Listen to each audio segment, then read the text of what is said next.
vous recevoir aujourd'hui. Donc, Pupilles Créatifs Île-de-France fait partie en fait de 16 établissements partenaires, enfin elle a, pardon, 16 établissements partenaires, excusez-moi, j'ai pas l'habitude, 16 établissements partenaires, dont une coordination et une animation à Paris 13, d'accord, c'est elle qui chapeaute l'ensemble. On a 65 étudiants entrepreneurs, dont 41 en diplôme d'étudiants entrepreneurs pour l'année 2018-2019. Voilà. Donc évidemment, dans cette pupitre, on organise pas mal de choses. On organise d'un premier temps un programme de mentorat, On a des ateliers thématiques, voilà, des permanences d'experts qui viennent pour conseiller les étudiants entrepreneurs. On a aussi une lieu libre qui se passe en 4 jours, qui s'appelle 4 jours pour entreprendre. Hein. C'est pour aider l'étudiant à avoir un petit peu de base pour tout ce qui est entrepreneurial. Et évidemment aussi des conférences. Donc voilà un peu près ce que j'avais à dire sur Pupilles Créatifs de France. Donc aujourd'hui, nous sommes heureux d'accueillir en fait le 6e atelier des jeudis pays. Hein, donc voilà, et on a le plaisir de recevoir Monsieur Auclair Frédéric. Merci beaucoup. Bon. Donc, bonjour à tous. Donc, je suis Frédéric Auclair, chargé d'affaires propriété industrielle au sein de l'INPI, qui est l'acronyme de l'Institut national de la propriété industrielle, qui est donc l'office de propriété industrielle français et qui délivre les 3 types de propriété industrielle que sont le brevet, la marque et le dessin modèle français. J'appartiens à la direction de l'action économique qui a pour fonction principale de promouvoir et de sensibiliser les acteurs économiques aux enjeux attachés à l'utilisation de la propriété industrielle, de la propriété intellectuelle. Et donc je vais donc vous parler aujourd'hui de l'intérêt de se protéger à l'étranger et des moyens pour y parvenir. Alors je vous ai parlé de propriété industrielle, propriété intellectuelle, je recouvre ces expressions. Vous avez ici une présentation générale de la propriété intellectuelle, donc qui est le terme générique qui est donné à la branche du droit privé qui va s'occuper d'organiser la protection de tout ce que peut être amené à créer l'être humain. La propriété intellectuelle est subdivisée par 2 grandes parties. Vous avez d'un côté la propriété littéraire et artistique, qui comprend principalement le droit d'auteur et un ensemble de choses disparates, appelées notamment les droits voisins, mais on peut retrouver aussi le droit du producteur de base de données. On ne va pas trop s'y intéresser aujourd'hui, on va plutôt s'occuper de l'autre grande branche de la propriété intellectuelle, en l'occurrence la propriété industrielle. La propriété industrielle comprend principalement un ensemble dit des signes distinctifs qui comprend la marque, la dénomination sociale, commerciale, également le nom de domaine, s'occupe également de la protection des innovations à caractère technique, avec notamment le brevet d'invention, et s'occupe également de protéger les créations à caractère esthétique, avec la délivrance du type dessin et modèle. J'ai mis de côté le secret et notamment la protection du savoir-faire et du secret des affaires, parce que ça ne concerne pas, on va parler de la propriété intellectuelle, mais ça peut être rattaché à ça. Des questions par rapport à ça? Donc il existe un code de la propriété intellectuelle qui regroupe l'ensemble de la législation qui est propre à ces branches. Alors à quoi sert la propriété intellectuelle? Si on vous posait la question, peut-être que spontanément, vous envisageriez la propriété intellectuelle dans sa dimension protection juridique. Ça vous sert principalement à obtenir un monopole d'exploitation sur l'objet de la protection. Et ce monopole, il va concourir à quoi? Il va concourir à faire perdurer un avantage concurrentiel que vous auriez pu obtenir grâce à la mise sur le marché d'une innovation. Vous mettez sur le marché d'une innovation, cette innovation vous procure un avantage concurrentiel. Un moyen de conserver cet avantage concurrentiel, c'est d'organiser, de faire des dépôts de titres. Si vous faites un dépôt de brevet, par exemple, et que le produit que vous avez sur le marché incorpore l'invention qui fait l'objet du dépôt de brevet, vos concurrents vont être obligés d'utiliser des moyens détournés pour, si vous voulez, mettre une solution équivalente sur le marché. Et donc du coup, ça va retarder, ça va compliquer un petit peu leur travail. C'est un petit peu à ça que correspond la notion de faire perdurer son avantage concurrentiel.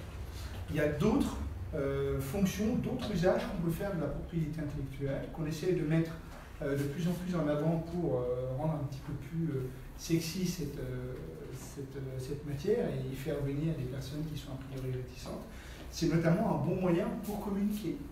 Si vous regardez un petit peu les publicités, par exemple en matière dans le domaine des cosmétiques, vous trouvez souvent dans l'argument publicitaire que ce cosmétique-là incorpore des actifs qui font l'objet d'un brevet. Pourquoi? Parce que derrière l'idée de brevet, le dépôt de brevet, il y a l'idée d'excellence scientifique et donc ça va donner une forme de caution scientifique au produit que vous allez acheter et donc ça va peut-être favoriser votre acte d'achat.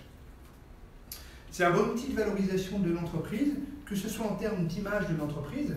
Avoir une image d'une entreprise qui fait beaucoup de dépôts de brevets, ça donne une image de sérieux, une image d'entreprise très scientifique, à la pointe du progrès.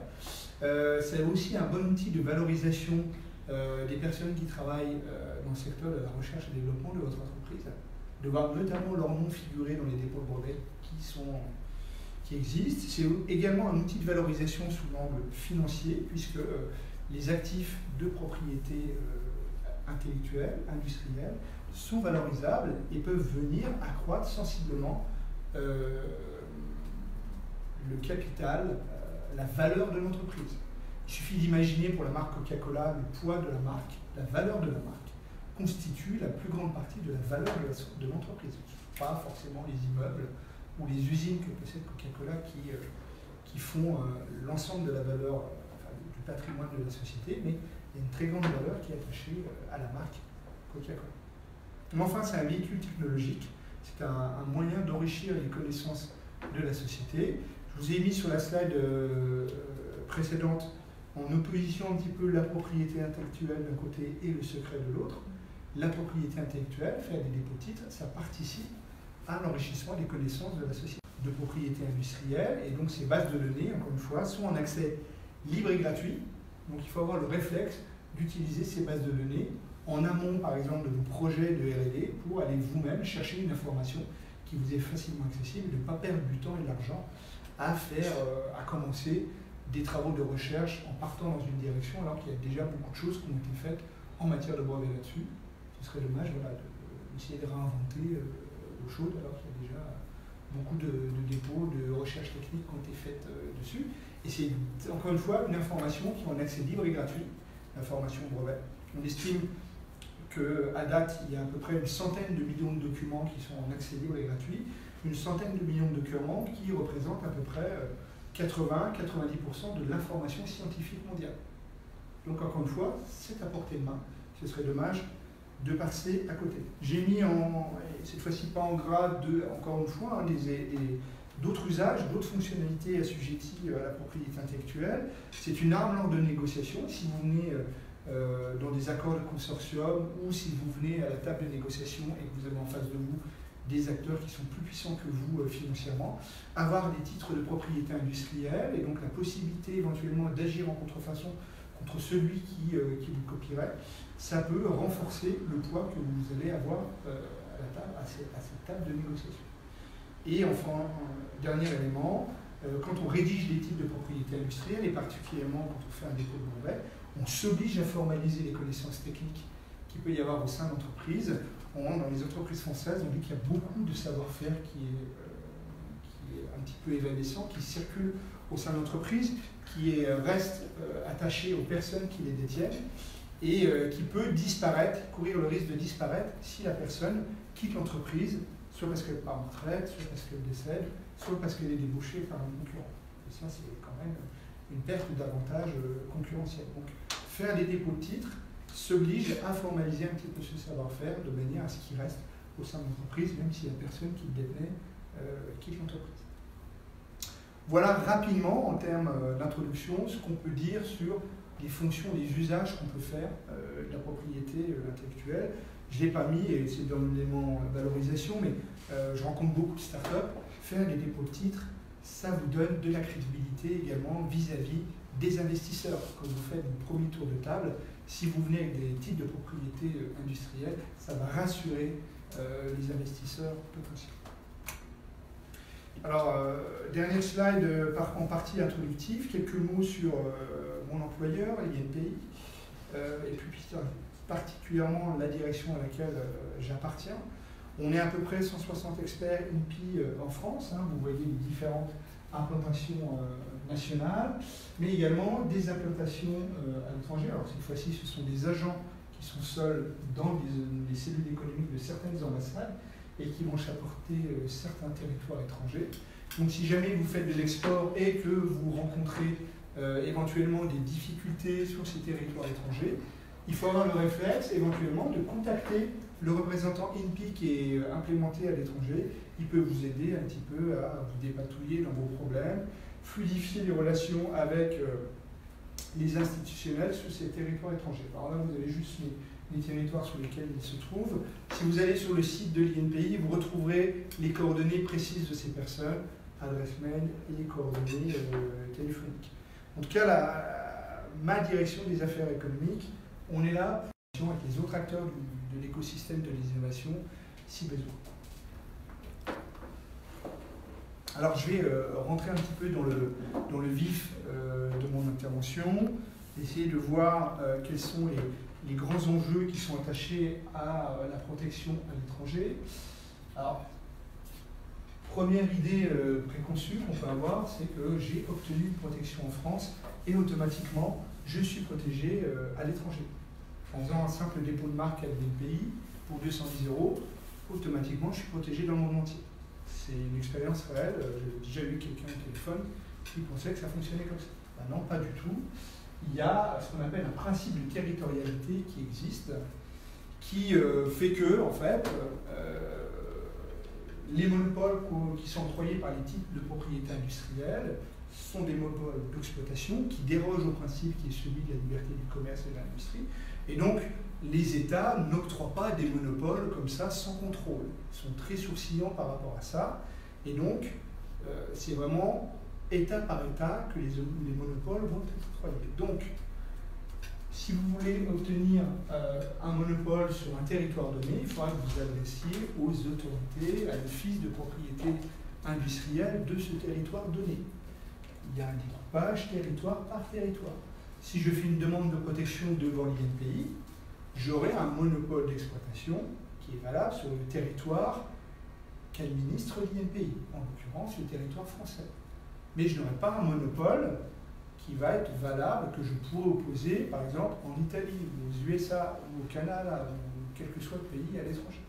Si je veux obtenir un monopole sur cet autre territoire étranger, il faudra que je fasse une démarche spécifique de protection devant l'office, enfin, l'équivalent de l'INPI, qui réglemente ce territoire étranger. C'est ça le principe de territorialité.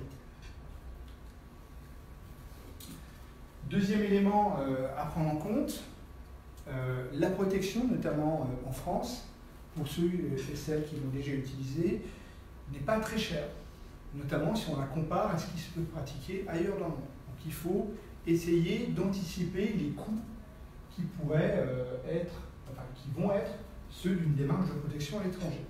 Quand je reviendrai un petit peu plus en détail sur ces éléments de coût, avec des précisions chiffrées titre par titre, précisions chiffrées pour des dépôts de marque, des dépôts de dessin modèle, des dépôts de brevets à l'étranger, mais gardez à l'esprit que organiser sa protection à l'étranger, ça peut tout de suite représenter un coût important. Comment on va déterminer les territoires sur lesquels on va aller chercher une protection? Je vous ai mis différents indices qui peuvent vous aider en fait à choisir ces territoires-là. Je dirais principalement, ça va être où vous allez vendre vos produits, où vous allez proposer vos services, donc vos marchés. Peut-être le premier élément à prendre en considération. D'autres éléments à prendre en considération, puisque les monopoles qui sont octroyés par la propriété intellectuelle sont des droits d'interdire de réutiliser ce qui est protégé.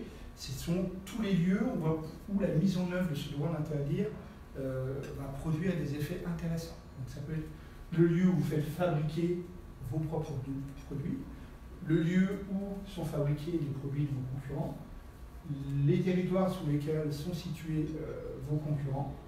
Ça peut être également, si vous ne souhaitez pas produire, faire fabriquer vous-même vos produits, les lieux où sont implémentés des partenaires commerciaux de manière à pouvoir faire du licensing. Ça, c'est un ensemble de critères qui sont rattachés plutôt à l'exploitation économique. Si on prend plutôt une vision juridique, on peut faire le choix de ces territoires étrangers par l'identification, le choix des territoires sur lesquels l'identification de la contrefaçon sera aisée. Les territoires pour lesquels ce serait compliqué, ce ne sera peut-être pas pertinent de les choisir puisque vous aurez du mal à mettre en œuvre une action juridique pour défendre l'atteinte à votre monopole. De même, des territoires pour lesquels soit le système judiciaire n'est pas mature, soit l'équivalent de l'INPI n'est pas mature, est-ce que c'est pertinent d'aller dépenser de l'argent pour obtenir une protection sur un territoire sur lequel vous allez avoir des difficultés à mettre en œuvre des actions en contrefaçon? Donc tous ces éléments-là, ce sont vraiment des éléments à prendre en considération pour élaborer sa stratégie de protection à l'étranger. Et puis après, on va regarder où la balance pense, et puis peut-être privilégier certains territoires plus que d'autres. Et tout ça, on le met en rapport avec la somme, l'argent dont on dispose pour établir ces protections à l'étranger. Vous avez des questions par rapport à ça?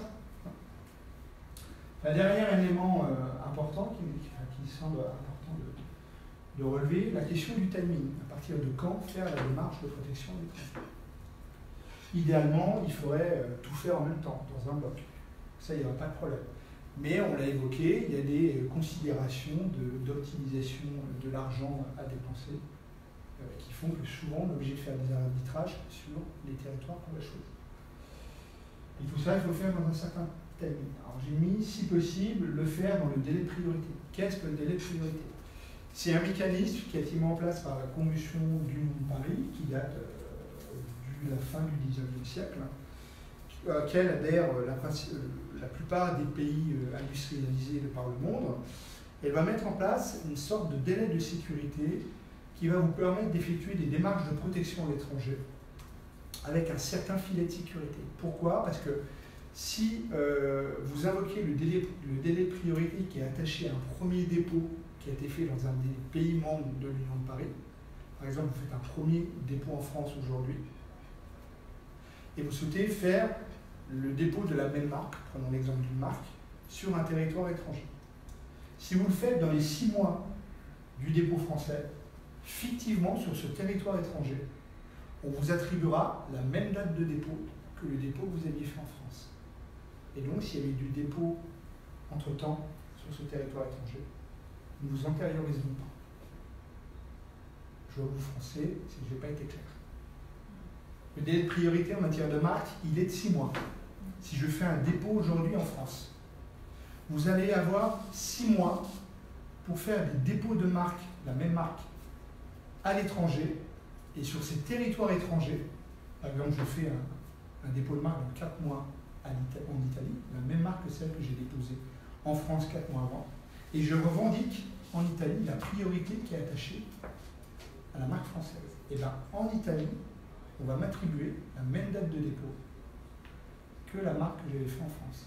Alors que, dans les faits, j'y avais bien fait une demande de protection 4 mois après celle du dépôt français. C'est ça, le mécanisme du délai de priorité. Il est de 6 mois en matière de marque et en matière de dessin modèle. Il est de 12 mois en matière de brevet. Il vise, encore une fois, à ce que vous puissiez faire des dépôts à l'étranger avec un filet de sécurité, pour éviter que des personnes mal intentionnées qui surveilleraient un petit peu, parce que ça arrive en fait, qui surveilleraient par exemple les dépôts qui sont faits en France, fassent le dépôt de la marque identique sur le territoire étranger, de manière à vous forcer à racheter cette marque-là, si vous venez sur ce territoire étranger. Voilà. Alors ça ne veut pas dire que vous ne pouvez pas faire le dépôt à l'étranger hors du délai de priorité. Simplement, vous aurez plus filet de sécurité. Alors, je vais aborder la protection titre par titre en abordant les grands mécanismes. Et on va retrouver, vous allez voir, que ce soit en matière de brevet ou en matière de marque ou en matière de dessin modèle, à chaque fois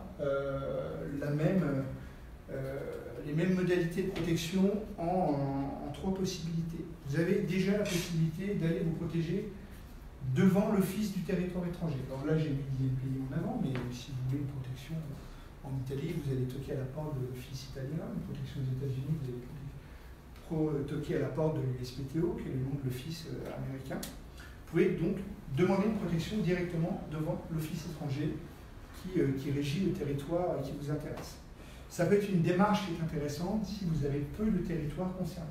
Mais dès qu'il y en a un certain nombre, c'est une démarche qui va vous prendre du temps et qui va vous coûter beaucoup d'argent. Pourquoi? Parce que vous allez souvent être obligé de faire des dépôts dans la langue qu'utilise cet office étranger. Et vous allez souvent être obligé de faire ce qu'on appelle une élection du domicile, c'est-à-dire utiliser les services d'un mandataire qui est habilité à vous représenter sur ce territoire étranger. Donc démarche possible, mais pertinente, principalement uniquement si vous avez peu de territoires dans lesquels vous souhaitez une protection. Une autre possibilité qui s'offre à vous, c'est une protection dite régionale. Vous avez souvent un certain nombre d'États qui se regroupent pour mettre en place une marque, une protection régionale. Donc en matière de brevets, on a pour le territoire, pour le continent européen, la voie européenne avec l'Office européen des brevets qui vous permet d'obtenir un brevet. Ce n'est pas un titre unitaire, c'est la procédure de dépôt qui est unifiée, une seule démarche dans une seule langue, en payant des taxes dans une seule monnaie, et vous pouvez obtenir derrière une protection jusque dans 41 pays, 41 qui sont membres de l'OEB. En fait, c'est la procédure de dépôt qui est unifiée, et une fois que le dépôt est effectué, qu'on délivre le brevet européen, vous allez choisir en fin de parcours quels sont les pays parmi les 41 dans lesquels vous souhaitez donner une effectivité à votre brevet d'invention. C'est ce qu'on appelle l'entrée en phase nationale. Donc c'est la procédure de dépôt qui est unique. C'est pas le titre lui-même. C'est pas le brevet qui produit ces mêmes effets sur l'ensemble des territoires. C'est une procédure de dépôt de brevet qui est unifiée. Et derrière, vous devez choisir les pays dans lesquels vous allez vouloir donner un effet à votre demande de brevet. Et donc, vous payez pays par pays désigné à la fin. Et vous obtenez en fait un millefeuille de titres nationaux parmi les 41 pays membres de l'OEB. Et quelle est la différence du coup entre passer par la voie nationale INPI et passer par la voie européenne, finalement choisir que la Alors, INPI, on ne s'occupe que de la délivrance d'un brevet français. Donc, si vous voulez un brevet sur le territoire européen, vous serez obligé de passer par la voie de l'OEB. Je veux dire, est-ce qu'il y a une notion de risque, de plus grand risque que ce soit refusé, enfin, quand on passe par rapport au mandataire que tu dois payer, et plus tu dois t'adapter à la norme nationale. Alors en matière de brevet, les conditions d'accès et de validité sont des conditions appréciées de manière absolue, notamment la nouveauté. Donc peu importe le lieu géographique de l'antériorité qui pourrait détruire une nouveauté. Donc, si vous avez fait une demande de protection juste en France, si l'antériorité existe sur le territoire italien, ça suffira à détruire la demande de protection. Alors qu'en matière de marque ou de dessin modèle, ça ne fonctionne pas comme ça. C'est des questions de disponibilité territoire par territoire. Donc, là, il pourrait y avoir un enjeu, en fait, si vous aviez une marque qui existe déjà antérieurement sous territoire italien, ce ne serait pas intéressant pour vous d'utiliser la marque de l'Union européenne, puisque la marque de l'Union européenne doit produire les mêmes effets, produit les mêmes effets sur l'ensemble du territoire de l'Union européenne, et donc en contrepartie doit être valable sur l'ensemble du territoire de l'Union européenne. Même si donc du coup, s'il y avait une autorité sur un seul des pays de l'Union européenne, on ne pourrait pas obtenir une marque de l'Union européenne. Voilà. On n'a pas trop ces difficultés-là. Retenez donc, en matière de brevet, il y a un système régional de protection, notamment sur le continent européen, avec l'OEB, qui vous permet, encore une fois, avec une seule demande initiée, d'obtenir éventuellement un portefeuille de titres nationaux parmi les 41 pays membres de l'OE. Et enfin, on retrouve un système international qui est le fruit d'accords internationaux. Vous avez en matière de brevets le PCT, qui est géré donc, par l'Organisation mondiale de la propriété intellectuelle qui est située à Genève, et dont vous avez 152 pays qui sont membres du PCT. Encore une fois, là, la même logique est derrière, une seule demande, en payant des taxes dans une seule monnaie, et ça va vous permettre, sur la base de cette seule demande, de transformer cette seule demande, cette demande unique, en un brevet dans l'un ou plusieurs des 152 pays qui sont membres du PCT. Là, vous avez des petites cases à cocher pour désigner les pays dans lesquels vous souhaitez directement une protection. Encore une fois, ça vise, en unifiant la procédure du dépôt, à vous faciliter les démarches de protection à l'étranger. Plutôt que d'aller toquer à la porte de 30, 50, 152 offices, vous avez juste une demande à pousser à l'OMPI qui gère les demandes, et c'est l'OMPI qui va elle-même envoyer votre demande de protection vers l'un ou les 152 pays que vous avez choisis parmi les pays membres. C'est clair pour vous? Alors, quelques éléments chiffrés. Alors, encore, il ne faut pas les prendre pour argent comptant. C'est vraiment des estimations, des ordres de grandeur, que vous ayez un petit peu, vous sachiez un petit peu à quoi peut correspondre une démarche de protection en matière de brevet à l'étranger. Donc, vous voyez qu'en France, c'est relativement modeste, sachant que ces coûts incluent en fait les frais d'un conseiller en propriété industrielle qui participerait à la rédaction du brevet d'invention. Parce que les taxes à verser à l'office sont assez faibles, hein. Les taxes à verser à l'INPI pour une demande de protection de brevet français tournent autour de 360 € à peu près. Hein. Le reste, c'est un petit peu l'argent que vous allez verser au conseiller en propriété industrielle pour notamment rédiger la demande de brevet d'invention. Mais voilà, vous voyez que dès qu'on passe sur des territoires un peu plus conséquents, les sommes commencent à devenir relativement importantes sur 10 ans. En plus, le brevet a cette caractéristique, c'est que tous les ans, vous devez remettre un petit peu au pot et payer des annuités pour maintenir en vie le monopole. Et donc, du coup, plus il y a de territoires, plus il y a des annuités à payer, et puis plus le brevet est ancien, plus également il y a des annuités à payer. Donc, si vous avez un brevet qui est largement étendu, qui est assez ancien, tous les ans, il va vous coûter quand même pas mal d'argent. Alors, quelques éléments sur la marque. Vous voyez qu'on retrouve un petit peu cette modalité de protection tripartite, avec un office national pour lequel vous allez pouvoir aller toquer si vous souhaitez une protection. J'ai pris l'exemple de la France, avec un dépôt électronique qui vous coûte 210 € pour les 3 premières classes de service. Vous avez un titre régional qui existe, en l'occurrence en France, la marque de l'Union européenne, mais vous avez également en Afrique deux structures qui délivrent des marques régionales. Vous avez une structure en Amérique du Sud également qui délivre une marque régionale. Pour ce qui est de la marque de l'Union européenne, c'est un titre unitaire. Donc, cette fois-ci, à contrario de ce que j'ai indiqué en matière de brevet, avec le brevet devant l'EEB, c'est bien un titre unitaire. C'est donc pas un portefeuille, un millefeuille de marque nationale que vous obtenez, mais c'est une seule marque qui produit ces mêmes effets sur l'ensemble du territoire de l'Union européenne, avec l'inconvénient ou la condition d'évoquer que sa validité soit également remplie sur ce territoire, dans ces 28 pays de l'Union européenne. Avec un coût relativement modeste, mais je vais revenir à la slide suivante sur cette question-là, 850 € pour un dépôt dans la première classe de produits et services. Et on retrouve également un système international en matière de marque qui s'appelle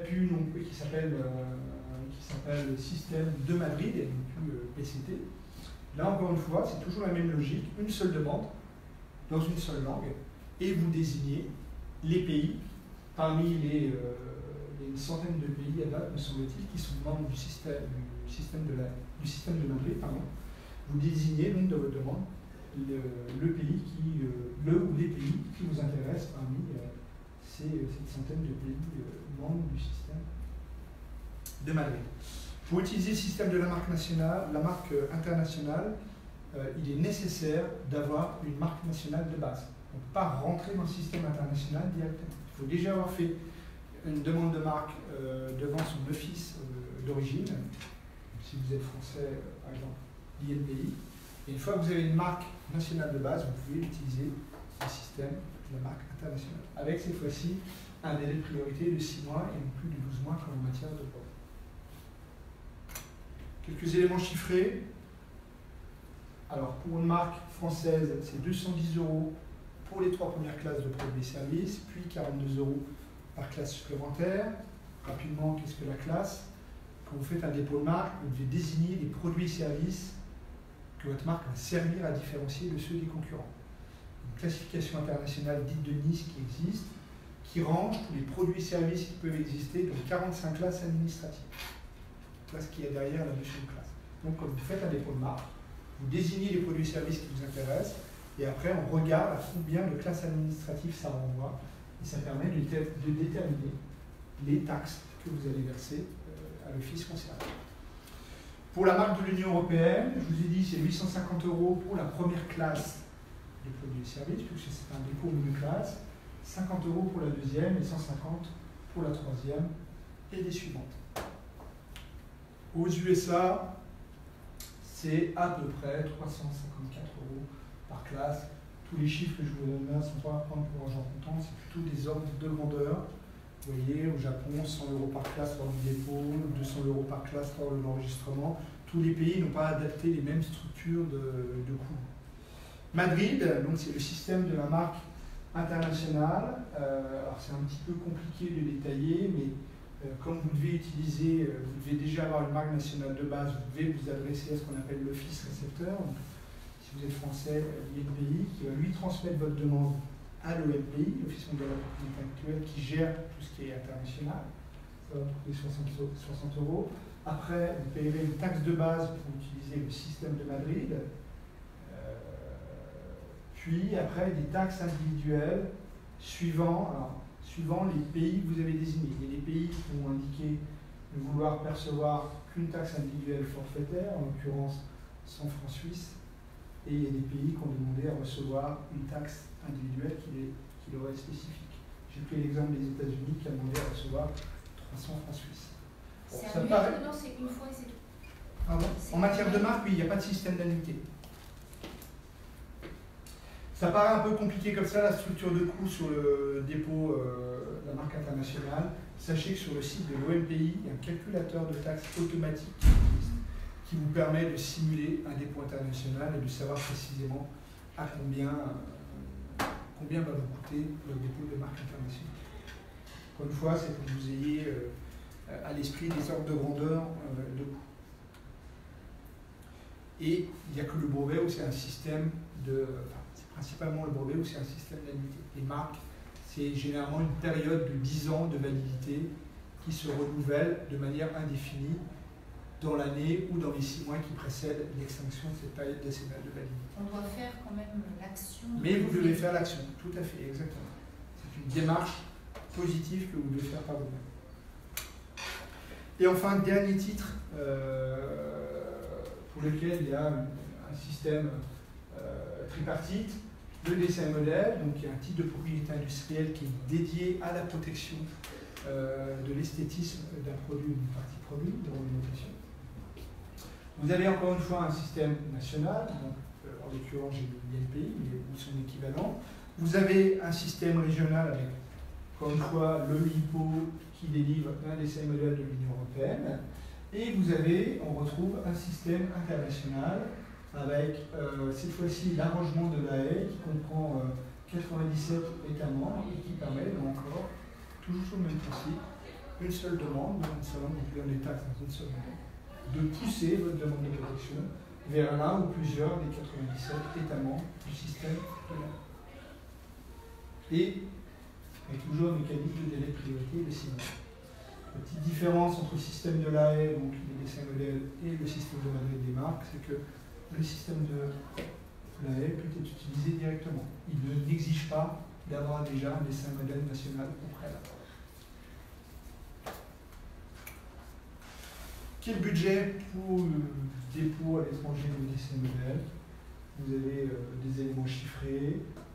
Donc en France, vous avez une taxe de dépôt qui va varier suivant que le dessin et modèle est en couleur ou en noir et blanc. Puis après, vous avez une taxe à payer par reproduction que vous faites publier. Ici, avec on a également un distinguo sur le dessin modèle et en couleur ou en noir et blanc.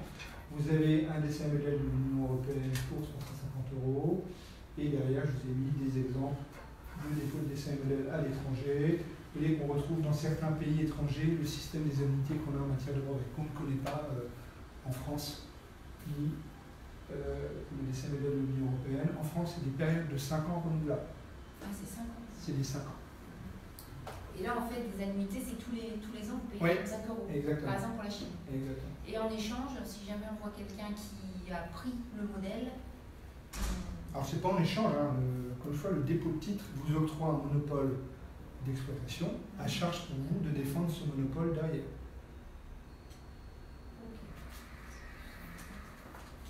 C'est des droits d'interdire. C'est vous qui devez mettre en œuvre ce droit d'interdire. Alors ça aussi, c'est les coûts cachés, si je puis dire. Quand on fait un dépôt de titre, si on vise la protection juridique, il faut garder à l'esprit que c'est un droit d'interdire qu'on vous octroie. Si vous n'avez plus d'argent pour rendre effectif ce droit d'interdire, est-ce que c'était vraiment pertinent d'aller chercher une demande de protection?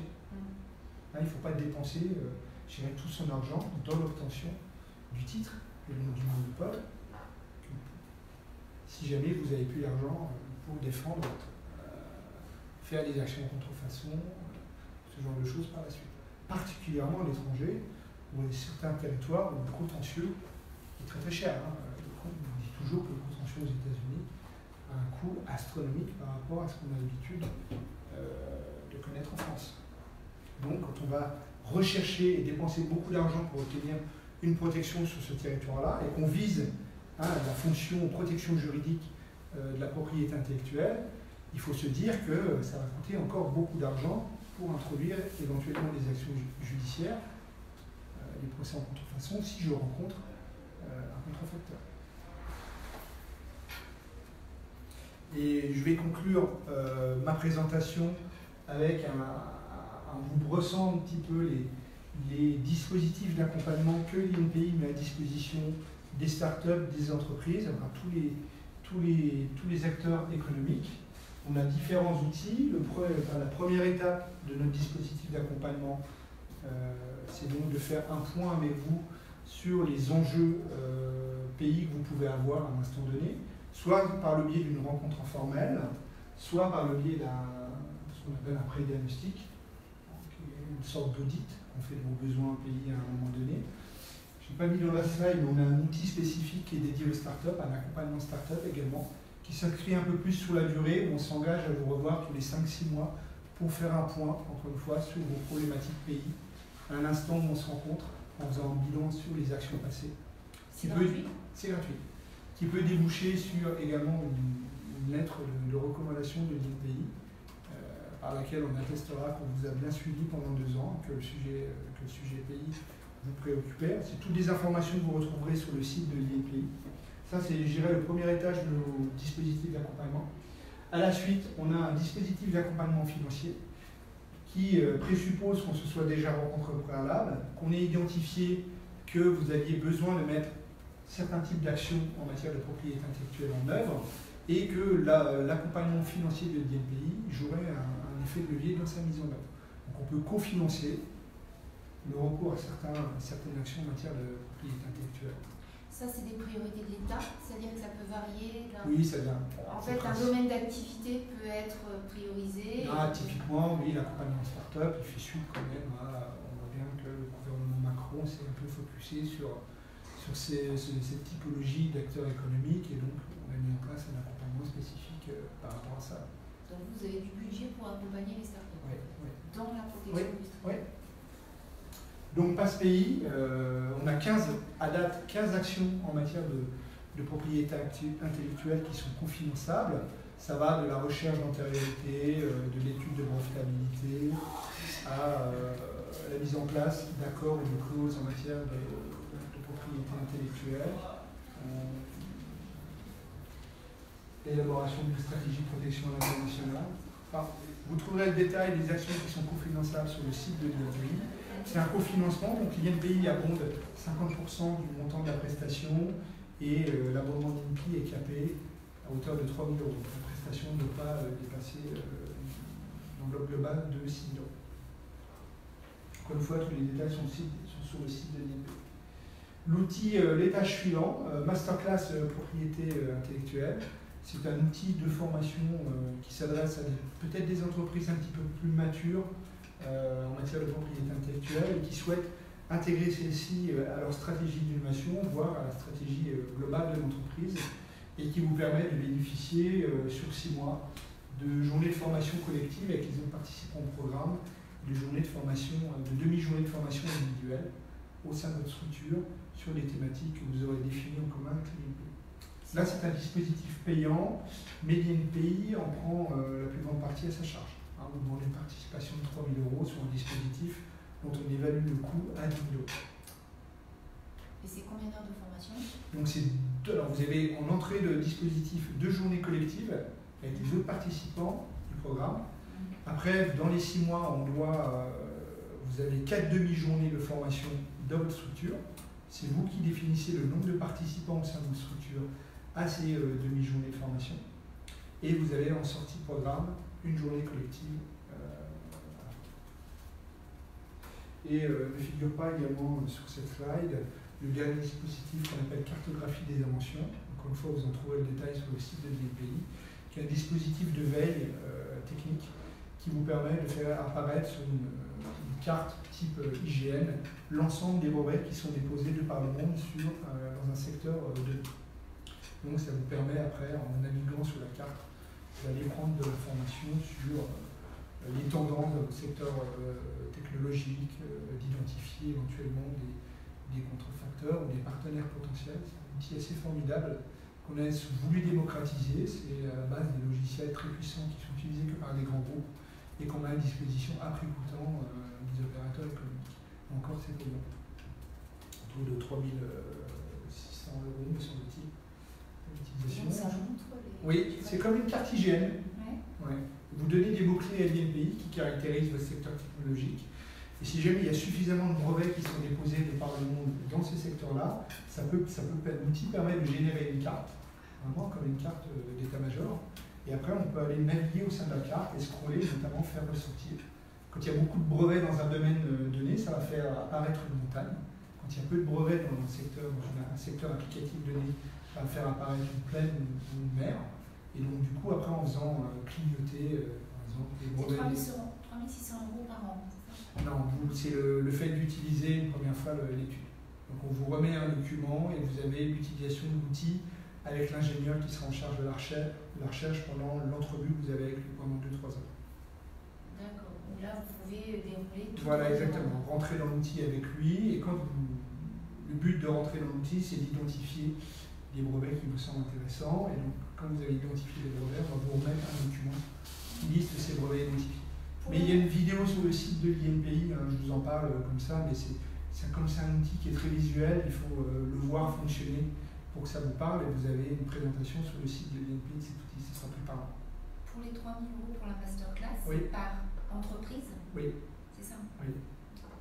Et donc on a, quand vous dites une formation collective, ça peut être jusqu'à une quinzaine de personnes? Alors la formation collective, intra. La formation intra, c'est si vous êtes en capacité technique de recevoir l'intervenant externe et de faire en sorte qu'il puisse faire sa présentation devant 30, 50, 60 personnes. Il peut y avoir 30, 50, 60 personnes qui bénéficient, on appelle ça un coaching, qui bénéficient du coaching. Moi personnellement, il y avait une entreprise qui avait fait de la vision conf en interne, et il y avait 3 implantations d'entreprises dans la France qui en même temps assistaient au coaching qui était réalisé par la personne, par l'expert.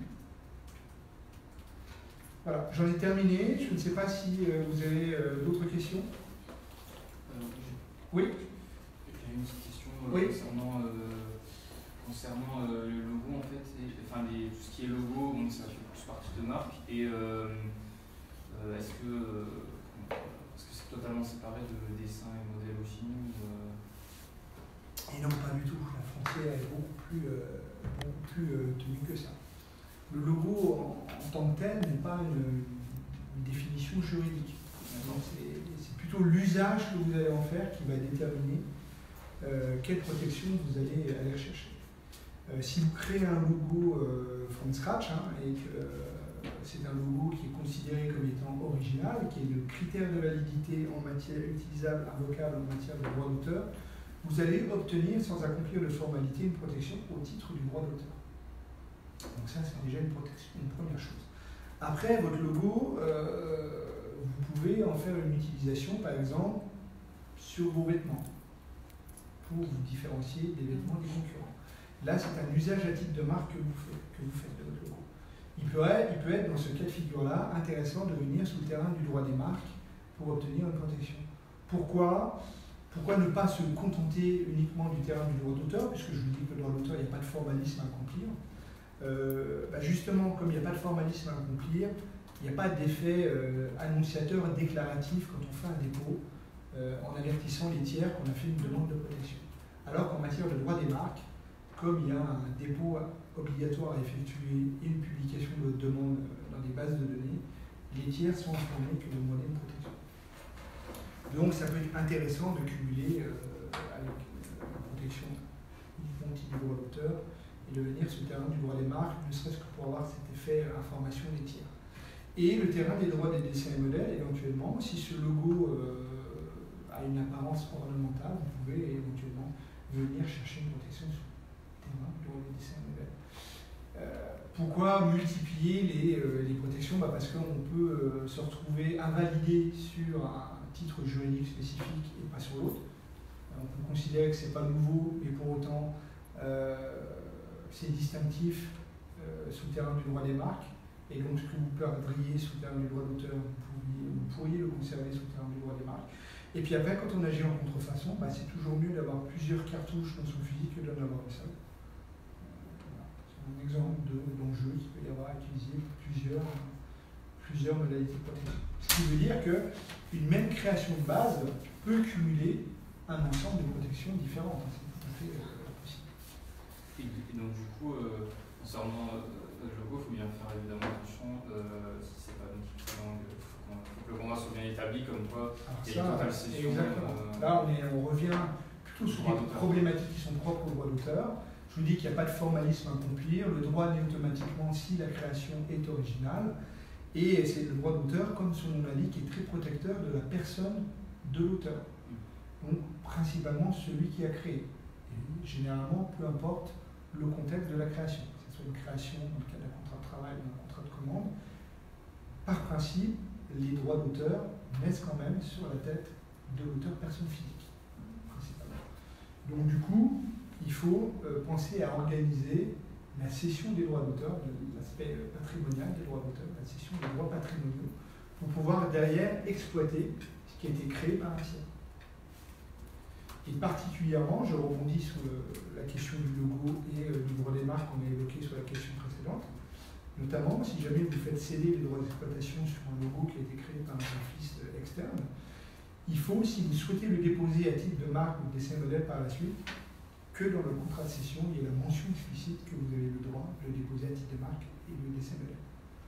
Parce qu'une cession classique des droits d'exploitation en matière de droit d'auteur, normalement, n'emporte pas autorisation de déposer à titre de marque ou à titre de dessin modèle la création dont vous avez cédé ou